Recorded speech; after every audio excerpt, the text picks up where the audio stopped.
Bom é sermos movidos, pelo amor e pela graça de Deus em nossas vidas.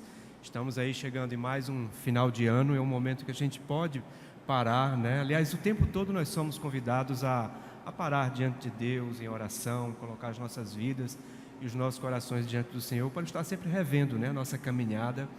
E certamente vamos encontrar muitos motivos de gratidão, Se você olhar para trás, se você olhar por tudo que aconteceu com você, para tudo que aconteceu com você ao longo do ano, certamente você vai encontrar motivos de gratidão, Reflita um pouco e pense desde já, naquilo que aconteceu em sua vida ao longo desse ano. Eu gostaria que os irmãos abrissem suas Bíblias no Evangelho de Lucas, capítulo 2, a partir do verso 25. Eu quero pensar com os irmãos da espera à gratidão, o que nos move, Da espera à gratidão, o que nos move. Lucas capítulo 2, a partir do verso 25.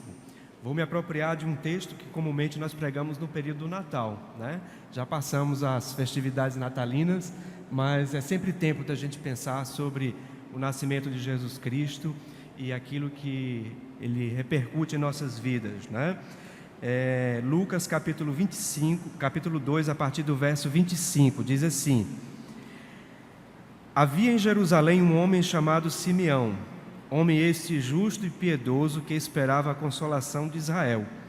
E o Espírito Santo estava sobre ele.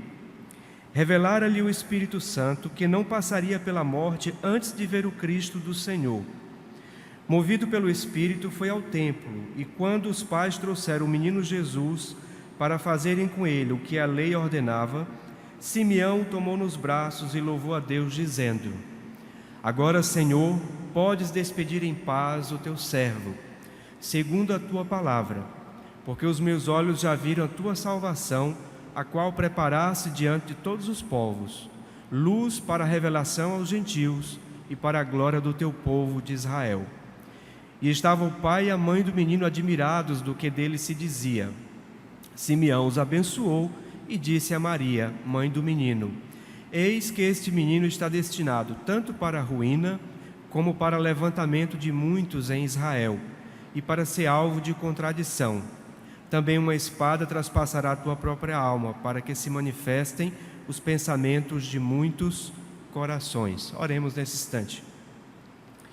Senhor, nesse instante, ó Deus, nos colocamos diante da tua presença. Pedimos, ó Deus, que o teu Santo Espírito esteja falando aos nossos corações através da tua palavra, que o Senhor possa nos ajudar, ó Deus, nesse momento, nesse período em que nós podemos parar, ó Deus, diante do Senhor e refletir sobre um ano de caminhada. Podemos, ó Deus, parar e pensar sobre as nossas atitudes e sobre aquilo que faz parte dos nossos pensamentos e do nosso interior, do nosso coração ao longo da caminhada, ó Pai.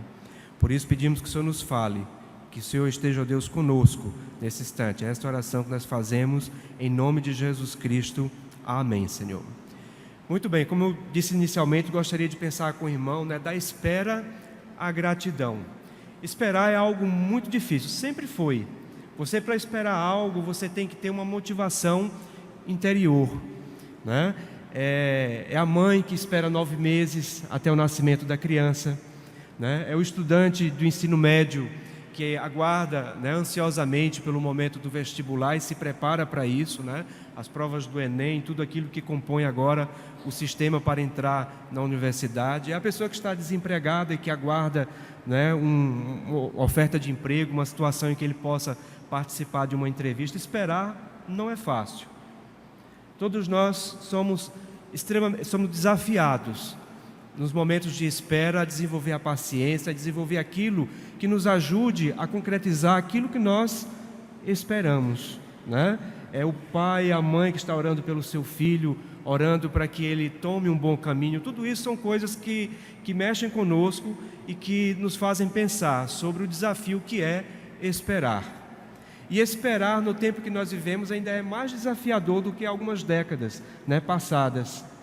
Haja vista que hoje nós temos um sistema de coisas, de tecnologia, de redes sociais e de comemorações, de datas comemorativas que o comércio nos coloca, que nos dá a sensação de que o tempo parece que é muito mais rápido. Na verdade, o tempo é o mesmo de sempre. A grandeza-tempo é a mesma, mas a sensação que nos dá é que tudo está correndo muito, muito rápido, né? E aí, quando a gente olha para os nossos grupos no WhatsApp e que vem aqueles 2 tracinhos azuis, né? Que mostra que você já viu a mensagem, você se sente compelido a dar a resposta imediata. E a maior parte das pessoas esperam uma resposta imediata. Elas nem pensam que você pode estar ocupado, que você pode estar numa reunião, que você pode estar dirigindo, né? E se não responde logo, o que é que elas podem sentir, né? O que é que elas podem perceber, como elas percebem então a relação com você e como é que você responde então a essas demandas tão rápidas do mundo em que nós vivemos. Esperar não está sendo fácil. O que move você a esperar? Você espera por quê? Quais são as motivações que fazem você esperar o nascimento de um bebê? Quais são o que é que faz você esperar a formação do seu filho? O que faz você esperar, né, o desenvolvimento profissional, a sua vida espiritual? O que é que move o seu interior para que você venha esperar? E aí eu gostaria de pensar a partir da experiência de Simeão, pois Simeão, ele movido pelo Espírito Santo, foi ao templo e louvou a Deus por ter visto a salvação de Deus. Simeão é alguém que pode nos ensinar a respeito da espera. A palavra de Deus nos diz que em algum momento Deus o revelou. Deus revelou a ele que ele não passaria pela morte sem antes ver o Cristo de Deus, sem ver o Salvador. Na verdade, a primeira coisa que eu gostaria de pensar com os irmãos entre a espera e a gratidão é que nós, como cristãos, precisamos nos mover a partir da revelação do Evangelho. Foi a partir de uma promessa que Simeão pautou a sua vida e ele vivia uma vida de espera. O texto nos diz: havia em Jerusalém um homem chamado Simeão, homem este justo e piedoso, que esperava a consolação de Israel. Simeão esperava algo muito especial. Ele esperava aquilo que na verdade quer dizer a própria presença de Deus em nossas vidas, através do seu Filho Jesus Cristo. Certa vez Jesus Cristo disse: é preciso que eu vá para que o outro Consolador venha, o Espírito Santo, porque este vai convencer o homem, vai convencer você da verdade, da justiça, vai convencer você daquilo que eu tenho para revelar a você. E como cristãos nós precisamos nos mover, precisamos nos motivar por aquilo que é a revelação de Deus. João 16, a partir do verso 7, diz assim: mas eu vos digo a verdade, convém-vos que eu vá, porque se eu não for, o Consolador não virá para vós outros. Se porém eu for, eu vou-lo enviarei. Quando ele vier, convencerá o mundo do pecado, da justiça e do juízo. Do pecado, porque não creem em mim; da justiça, porque eu vou para o Pai e não me vereis mais; do juízo, porque o príncipe deste mundo já está julgado. Tenho ainda muito que vos dizer, mas vós não o podeis suportar agora.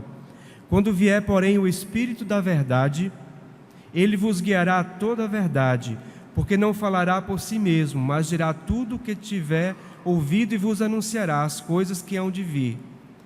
Ele me glorificará, porque há de receber do que é meu, e vou-lo há de anunciar. Tudo quanto o Pai tem é meu, por isso é que vos disse que há de receber do que é meu, e vou-lo há de anunciar. Portanto, como cristãos, nós precisamos pensar naquilo que foi a experiência da nossa caminhada ao longo deste ano, daquilo que nos moveu e daquilo que pode nos mover daqui para frente. E como cristãos nós devemos caminhar a partir das promessas de Deus, a partir da revelação de Deus através do seu Santo Espírito. Simeão teve o privilégio de receber uma revelação especial. Ele foi escolhido por Deus para poder ser movido, para poder caminhar e pautar a sua vida a partir desta revelação. E foi movido também pelo mesmo Espírito a se dirigir ao templo. Alguns de nós aqui podemos testemunhar, até mesmo e principalmente a partir da experiência de conversão, que você recebeu uma revelação especial de Deus. Mas há também aqui uma revelação geral do próprio Jesus Cristo como sendo a revelação de Deus para as nossas vidas. Em Colossenses, a palavra de Deus nos diz que Ele é a imagem invisível de Deus. Em Hebreus vai nos dizer que Jesus Cristo é a expressão exata do seu ser, ou seja, do ser de Deus. No Evangelho de João, a palavra de Deus vai nos dizer que o Verbo se fez carne e habitou entre nós, cheio de graça e de verdade. Portanto, há aqui uma revelação geral, há uma revelação para todos, luz para os gentios e glória para o povo de Israel. Na verdade, Simeão está ajudando aqui a mostrar que Jesus Cristo fala da universalidade da salvação, da universalidade da manifestação da graça de Deus que pode alcançar o coração daqueles que creem. De modo que o amor de Deus, que não pode ser medido, o amor de Deus e a sua graça, que não podem ser mensurados e explicados, se manifestam através de seu Filho, Jesus Cristo. De modo que todo aquele que nele crê, esse não vai perecer, mas vai ter a vida eterna.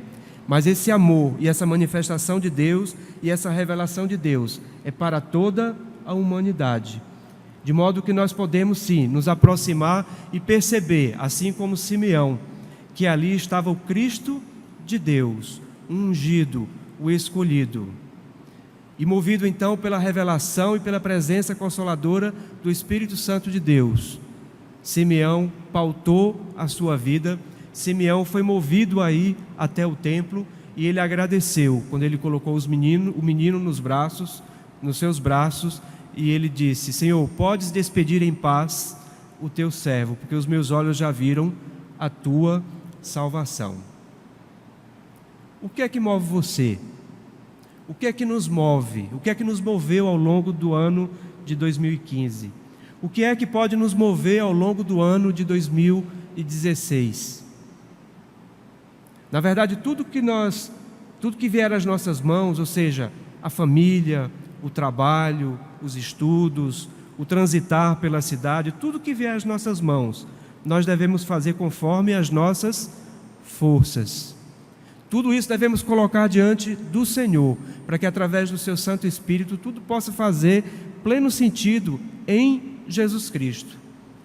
Assim Simeão pautou a sua caminhada através da revelação de Deus em sua vida. E é através da revelação do Evangelho que nós devemos caminhar e pautar a nossa vida espiritual. O apóstolo Paulo disse em Romanos que ele diz que a justiça de Deus se revela no Evangelho de fé em fé, como está escrito: o justo viverá pela fé. Precisamos colocar as nossas vidas diante do Senhor a cada dia e a cada momento, para perceber o que é que nos move, o que é que nos conduz. Interessante que quando nós recebemos uma revelação especial de Deus, ou uma revelação geral, quando nós nos movemos e estamos sensíveis, temos feeling, temos sensibilidade em relação à manifestação e à presença de Deus em nossas vidas, isso há de produzir em nós algumas coisas importantes que também se manifestam na vida de Simeão. Há de produzir aquilo que em Gálatas vem dizer que é o fruto do Espírito Santo, do Espírito de Deus em nossas vidas.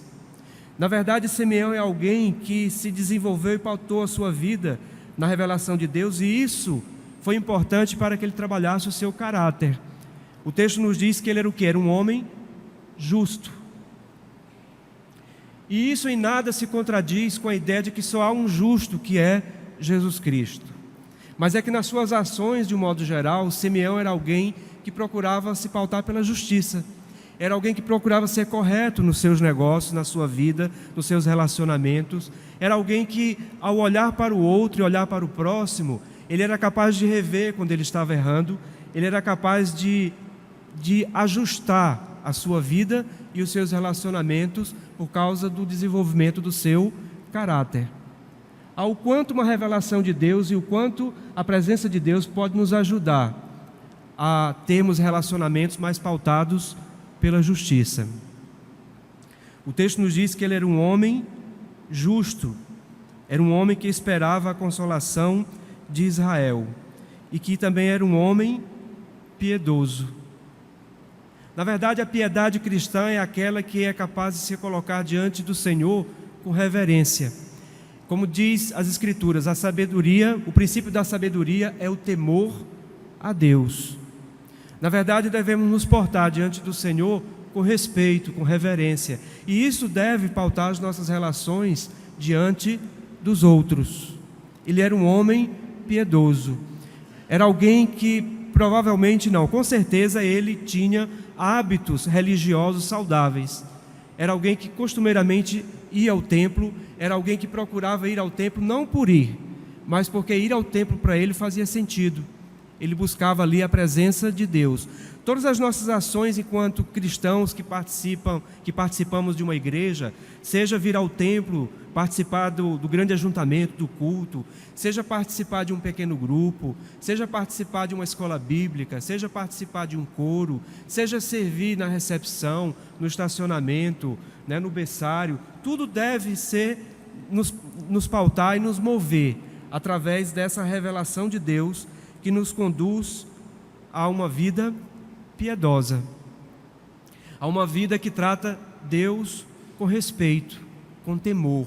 E isso vai nos ajudar, então, na caminhada enquanto cristãos, no relacionamento uns com os outros. Ele era um homem justo, era um homem piedoso, era um homem capaz de esperar. Era um homem que tinha um valor muito importante nos nossos dias, desde aquela época, que era o valor do serviço. Ele diz assim: agora, Senhor, podes despedir em paz o teu servo.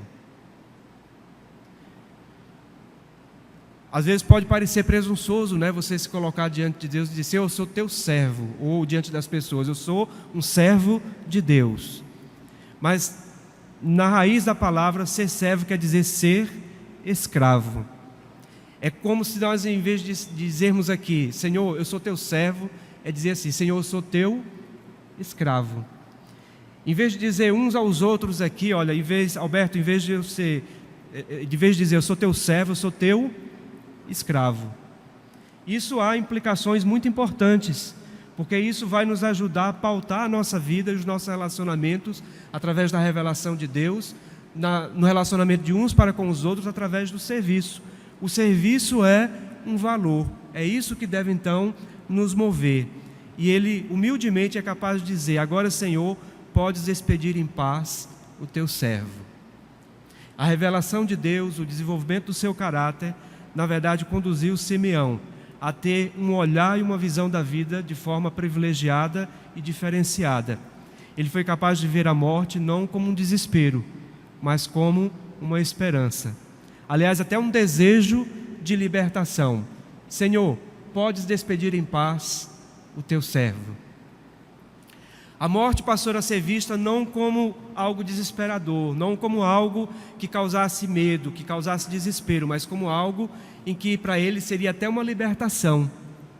Era como se o escravo estivesse dizendo ao seu senhor mesmo: Senhor, me despede em paz, eu estou livre. A vida passa a ser vista de uma forma diferente, de uma forma privilegiada, de uma forma em que você pode lidar com as contradições da vida. Interessante que ele abençoa Maria, abençoa José, e ele diz para Maria: eis que este menino está destinado tanto para a ruína, como para o levantamento de muitos em Israel, e para ser alvo de contradição. A vida é cheia de contradições. Eu ontem, tentando compreender 4 jornalistas conversando sobre a atual política brasileira, tentando me concentrar, porque os termos e a compreensão é bastante difícil, tudo parece muito nebuloso. Eu fiquei pensando, o quão difícil é muitas vezes nós lidarmos com as contradições. Há uns 30 anos, há uns 20 anos, ou talvez há mais de 20 anos, tudo era preto ou branco. De repente, a ideia que nós tínhamos do mundo é que de um lado de cá estava o bem e do lado de lá estava o mal. E de repente você se vê numa situação em que o bem e o mal parece que está em tudo que é lugar. e discernir cada vez mais entre o bem e o mal está sendo algo desafiador. De modo que compreender a política, compreender a nós, é cada vez mais desafiador. Mas em Cristo nós podemos lidar com as nossas próprias contradições e com as contradições da vida, não de uma forma desesperada, mas de uma forma alegre e esperançosa. Na verdade, é isso que Simeão nos ajuda a compreender. Ao mesmo tempo que ele estava sentindo uma profunda alegria por colocar em suas mãos o Salvador, ele já estava anunciando e profetizando que haveria muita contradição e que a presença de Jesus Cristo nas nossas vidas e na vida daqueles seria motivos para levantamento para uns e para queda para outros. Aquilo que para alguns foi pedra de tropeço, o autor vai nos falar que para outros era pedra angular, ou seja, era aquilo que ia nortear o prédio, o edifício como casa espiritual, e que nós podemos ter em Jesus Cristo como pedra angular das nossas vidas, e não como pedra de tropeço. Aproximemo-nos da presença de Jesus Cristo, da sua luz, para que nós, através da sua revelação, para que, através da presença consoladora do seu Santo Espírito, nós venhamos a desenvolver o nosso ser interior, para que venhamos a ter uma visão esperançosa da vida em meio às contradições. E por último, gostaria de pensar com os irmãos, que na verdade o que é desenvolvido é o nosso próprio pensamento, a nossa capacidade de raciocínio. Uma coisa não se contradiz com a outra. Na verdade, o Evangelho é revelação, mas ela se revela num homem que pensa. O raciocínio, o ser racional não é tudo. Nós também somos sentimentos, somos afetos, de modo que o racional deve compor todas essas coisas de forma equilibrada. Ele nos diz, para que se manifestem os pensamentos de muitos corações.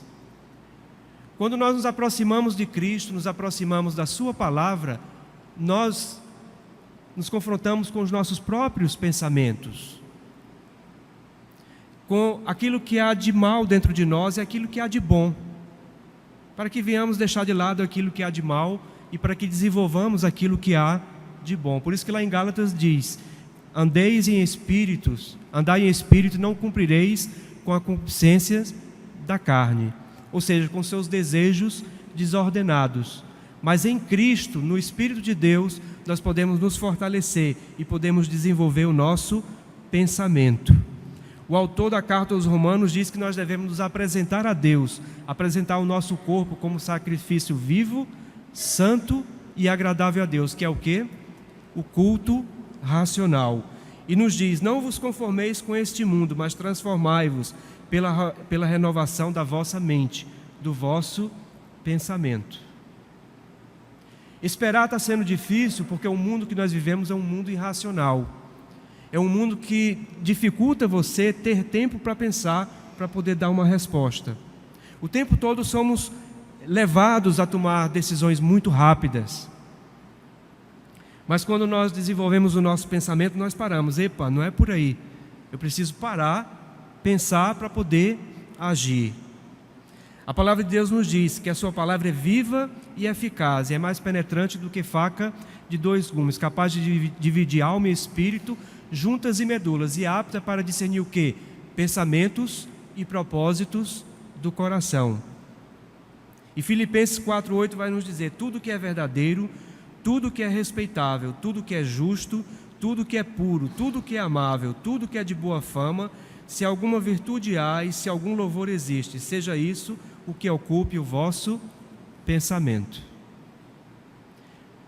Da espera à gratidão havia revelação, houve o desenvolvimento do caráter de Simeão e houve o desenvolvimento do seu ser no todo, inclusive o ser racional.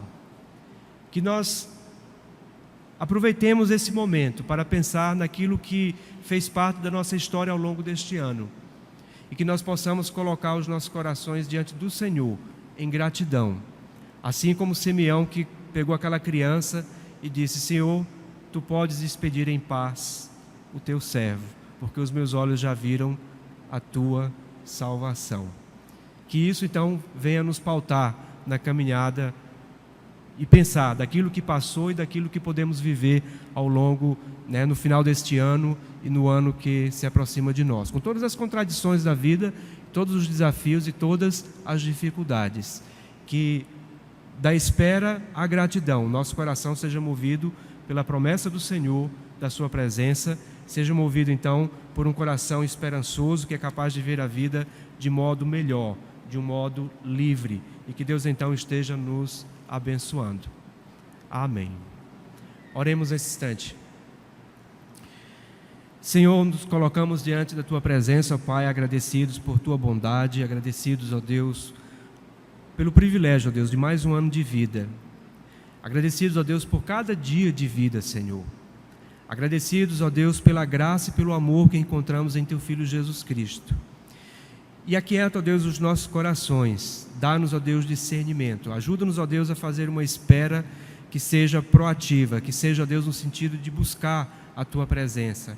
Que seja, ó Deus, as nossas ações pautadas por Tua presença em nossas vidas. E que assim, ó Deus, experimentemos neste momento, ó Deus, a gratidão por tudo que o Senhor fez nas nossas vidas e através das nossas vidas e em nós. E por tudo aquilo que o Senhor há de fazer, ó Deus, ainda neste final de ano e no ano que se aproxima, ó Pai. Por isso nos colocamos diante do Senhor, agradecidos, ó Deus, por Tua bondade para conosco. Essa é a oração que nós fazemos em nome de Jesus Cristo. Amém, Senhor. Amém, Pai.